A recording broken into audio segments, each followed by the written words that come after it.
shit. What's up, y'all? Gotta start your Wednesday with a fucking... with a pit riff. Yeah.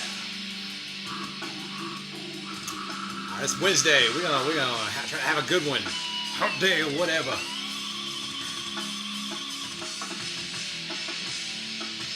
What are we listening to? So glad you asked.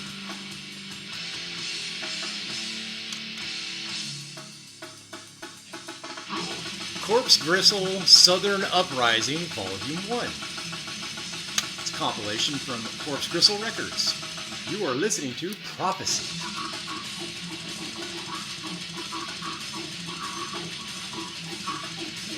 Yep, Prophecy, Tortured by Deceit. From their upcoming album, they don't have a name yet for it. I don't know if they ever made that album. So we're going to keep listening to this. It's going to be our music for today. Corpse Gristle. I picked this up from Corpse Gristle Records and Hound. Whenever the hell it came out. It was at a show. Back in the day, old Corpse Gristle Hound here, he would go to shows and sell merch. Or, something like that. And, that was always cool, because it was like having a store at the show. And then, I had his contact info back in the day. I could also, hit him up. Somewhat, not as much placing orders, but hey, I got some money, you got any albums? So yeah, I got a stack. I'll take these. There you go. Here's some money. So yeah.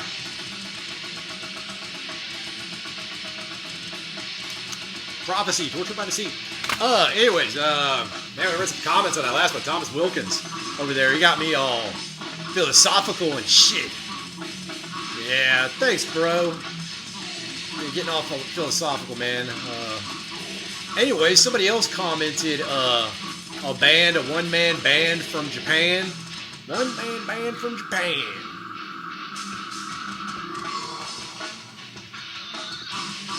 The band is called Endless Dismal Moan. Lord of Nightmare. Endless Dismal Moan. Yeah, Devil My Eyes recommended this. Black metal one-man band. There's a guy who did it named Chaos 9. That's cool as shit. Yeah, it was powerful stuff. I always talk about the Japanese having really extreme metal. Endless Dismal Moan was extreme. 2001 to 2010. But he's got a release in 2025, but he committed suicide. That's so dark. That is so dark. So you listen to the Endless Dismal Moan for a guy to do this for 10 years. Hell, he's got 3 full-length albums. Lord of Nightmare was pretty high. Check that one out. Damn. Genre black metal, themes, hallucinations, and nightmares. Ooh. I'm guessing Chaos 9, since he committed suicide, was a very troubled man. And he's Japanese, so you can just imagine the cultural implications that were going on with him. Lead him to that. Holy shit. That was fucking eye-opening. What do y'all think about that? Endless Dismal Moan, man.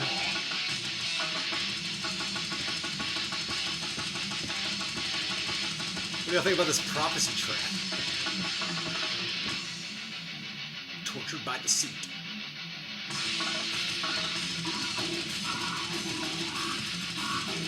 So we're gonna spin this music. Some good shit. Yeah, y'all probably gonna like this segment. Yeah, y'all gonna like these tracks. We got Devourment coming up, Infernal Dominion, Viral Load. All on one disc. So, Bullets in the Bullet Bill. So I show 40K models. These are my wife's. I was into painting 40K and shit when we met. As the relationship went on, she got into it because she really liked Orks. If my 40K peeps out there, you'll know there's never any hate on Orks. There's all love for the greenskins. So this paint job is done by my wife. She had some this is not a beginner model for her. This is she knew what she was doing at the time. She painted, and she got some models done, a unit of boys, and I was like, cool, let's paint a unit of boys like this, since I'd been painting for a little while longer than her. But she was artistic, so she knew painting, but I was just showing her tips to do a model rather than like a painting. Like, she could do a painting, but she couldn't do like a 3D model. So I showed her some tips and tricks, and this was one of her. She did a unit of boys, and then she decided to apply that standard of boys to 2 units of bikes. So she got her Bad Moon's bikes, and then she got her Red Sun's bike. So her other 3 are red. So this is her. At this point, she hadn't got into doing the basing techniques, the texture down here. She hadn't gotten into that, but she did do it on some models. But she didn't ever get around to doing all of them. So I'm very proud of her. I'm very proud of these models. I have some Orks that I've done, and I've used. She's got enough Orks. She can play with all her Orks, play a full game. I'll talk about that in a minute. But I added some Orks because I wanted to just paint Orks finally. But to supplement my Orks, I use hers. I have to. I don't have as much as she does. She got a damn battle wagon, y'all. She got a battle wagon. She got a death dread. She got all kinds of killicans. She got all kinds of shit. Boys, she loves Gretchen. Gretchen is her jam. Any Ork players out there, you're gonna know. She look at the attention done to that Gretchen on the back. Look at it. Yeah, man. This is my wife's. She did it. She played Orks. She had games with them that were swinging, you know. She had games, of course. Sometimes Orks just get shot off the fucking table. But other time, Orks will get in your face. She had a run of games there for a while. She outplayed a Salamander's Space Marine player who had a better list. And not just them, a Tau player, because she had some experience fighting Tau and knew how to crack them. And Tyranids as well. It was a good addition for her. It was like 8th edition. But yeah, like I said, man, she mowed through a few guys. I was one of them. Yeah, she's mowed through a lot of players, guard players, with this list, with these models. So proud of her. She got a unit of Burner Boys. It's an old school unit there. Still have that little bitty base. They made that base bigger, I think, in the newer kits, the older kits. So she went with Death Skulls. Well, she couldn't decide on which Ork clan to paint, because she wanted to paint everything. She wanted to paint the Bad Moon's yellow, the Red Sun scarlet. She wanted to paint all that stuff, and she found out the Death Skulls steal equipment from people. They steal, that's her thing. And she was like, oh, I want that because I can paint everything, and I just put blue on it.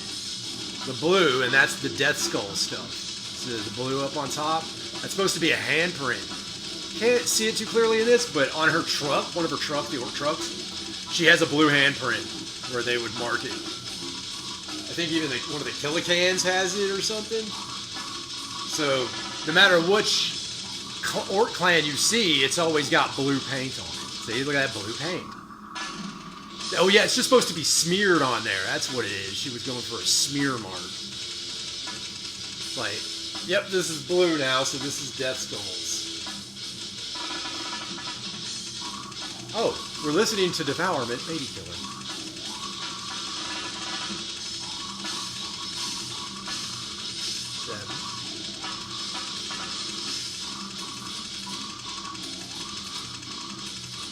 And she got one more burner.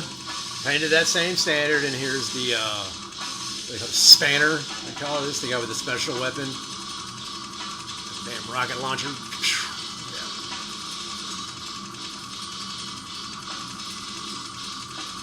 And here is her shining little gem. Look at that shit.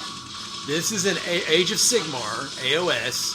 This is an Age of Sigmar model. It is one of the Grot Shamans. I don't recall. This was Malign Portents. If anybody was around during the Malign Portents era, of Age of Sigmar. They had 4 special characters, one for each faction: Chaos, Order, Death, and Destruction. This was from Destruction, I believe, because it was a Grashan. Look at that mushroom. She painted all those little dots on there. Look at that yellow and purple on that bad moon there, which is actually some kind of bug.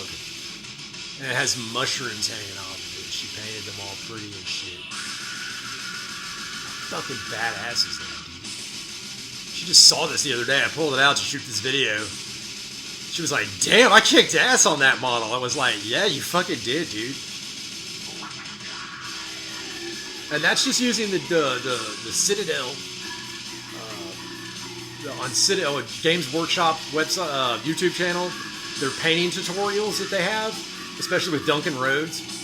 We're just following that Duncan Rhodes style, bro. That's all it is. Just that. Just get painted.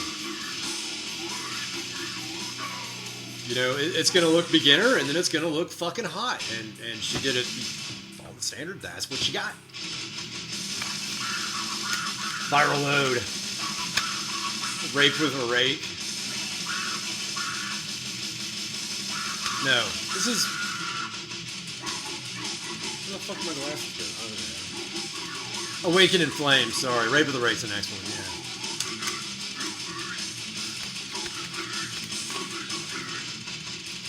Let me see.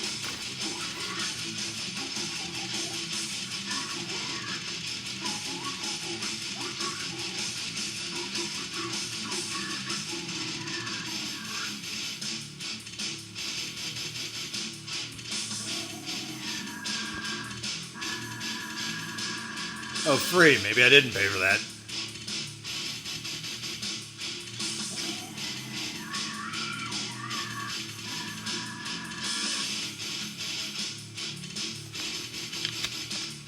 Yeah, it's just a newspaper.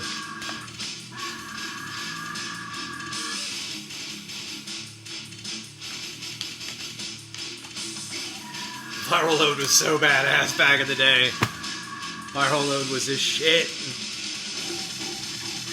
Yes, I got to see Viral Load play a couple times. Saw Devourment play. Saw Devourment play with Viral Load. That was probably one of the most metal fucking shows. If you weren't at that show, dude. No, seriously, the vibe after that show. Suffocation, Devourment, Viral Load. Dude, that was like the most fucking metal show. If you were not at that, you were like in the rest of everybody's eyes, it was like, oh, hey, you're around. Hey, cool, you're at this show. Cool. Why weren't you at that show? Well, I don't know. I asked people, why weren't you at that show, dude? That was fucking bad. Oh, it was like, dude, you should come out to that fucking show. A few people did, you know. I don't know, not as many as I thought, you know. So anyways, I said I painted some orcs. So this is how I approached the orcs. I wanted to do a bunch of random bizarre-ass colors, and I hate the fucking Harlequins. I hate Harlequins. I just don't like them. I guess having my ass kicked by them several times, but I just never liked their paint scheme. I wanted to do crazy colors and not paint a clown, because they're fucking clowns. Let's admit it. Harlequins are clowns. So the best thing I could do instead is paint orcs with jacked up colors. I wanted it to be a mixed match of different colors. The yellow from Imperial Fists or Bad Moons, the white from White Scars, the blue from Crimson Fist or Ultramarines. So, yeah, I just wanted to be the most vibrant damn thing I could. And I got a unit of Killicans. I don't know if I finished them, but painted to this standard. I got a unit of boys, but they just look like normal boys, like bizarre with that depth dread.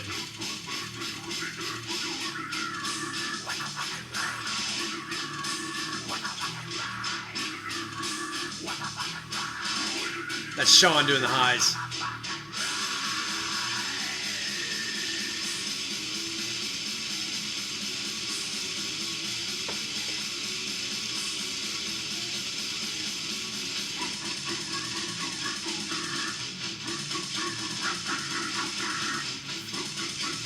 Oh yeah, and I finished Starship Troopers. I finally read that. I hadn't read that ever. If you read the book, you will hate the movie. Just saying. That movie was basically a chapter and a passage out of the book. It's not too quick of a read. I mean, it's not too long of a read.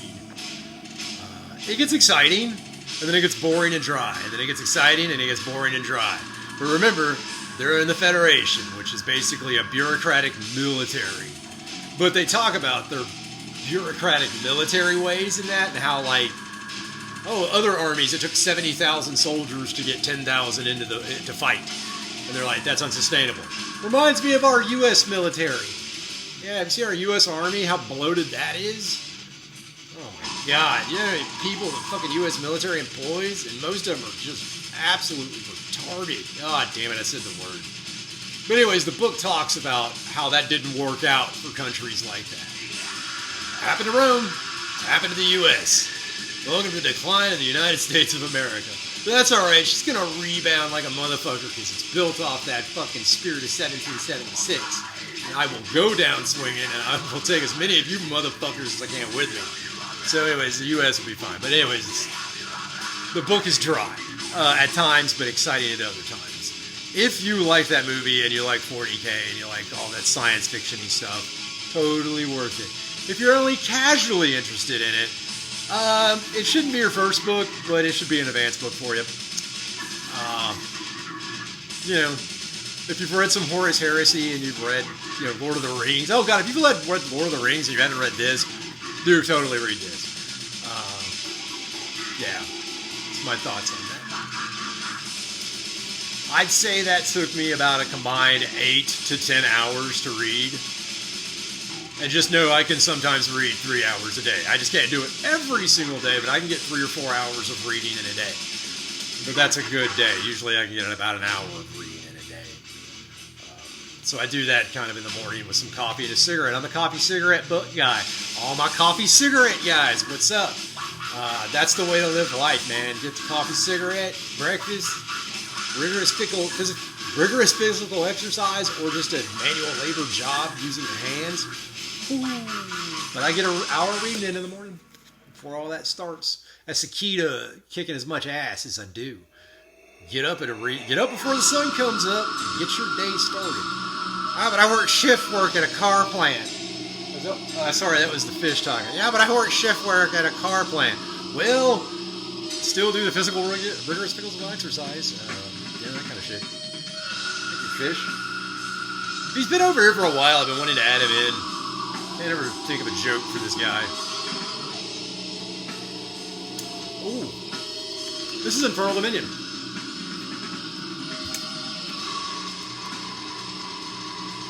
I saw Infernal Dominion a couple of times.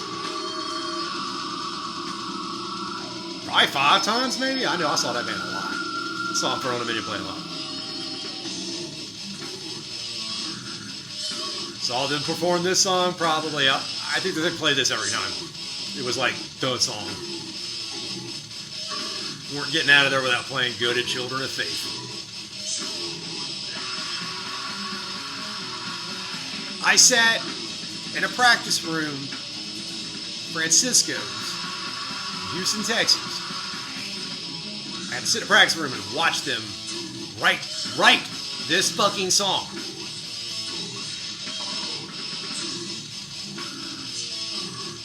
Steve, and I forgot what band Steve was from, but it was like a black metal band from Houston. I can't remember their name. Y'all chime in if you know that band. Steve, Wes Weaver, and that dude Chase was the bass player. Tall guy, I didn't really know him that well. Tall guy with long hair. And Dauber on drums. And then Hound was there too. Hound was sitting across. We were just chilling, watching them play and write that song. Crotch wasn't there. I only saw him when... No, actually, I walked into practices where they had brought him in to start singing through all these songs. Yeah, I came to those practices too. I was there in Francisco's at those practices. Now, they would get so loud and so like they needed their space.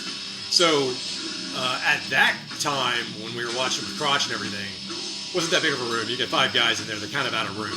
But we'd stand in the hallway of Francisco's and listen. And we heard this shit before their first show, and then saw their first show, and then saw probably the next 3, 4, 5 shows after that. That's how often I was a part of that, dude. Yeah, I was invited to the practice room to hang out.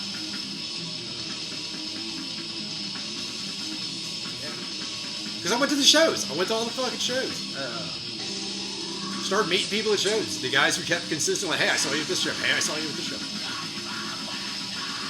I'm old and I don't get out much anymore, but... So I don't do that anymore, but for like 10 fucking years, 10 years, that was my fucking life.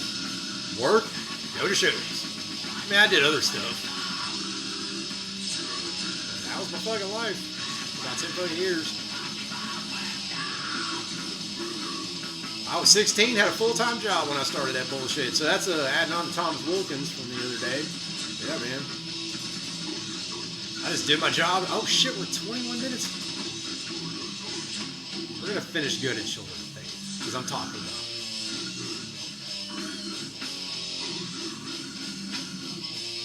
Any questions about that? Since I just gave out a bunch of information of the Texas scene right here, I just told the full story. Any questions? And I'll see if I can remember anything. Because sometimes you'll ask me, did you see this band? Did you see that band? Did you go to this thing? But that's all like some of those people comment on like after I left Texas and the scene. Yeah. Wait. That was Rejoice in Ancient Wisdom. This is good at Children of Faith. Unreliable narrator can't read the fucking song titles. The tracks from Putrilage are on there, pretty good too. I'm gonna look and see if this is on YouTube, and if it's not, I'll put these tracks up here so you can listen to it. I'm sure Hound won't have a problem with that. Anyways, I am Cattle Prod, your Appalachian Warlord. Take care, y'all. See you next time.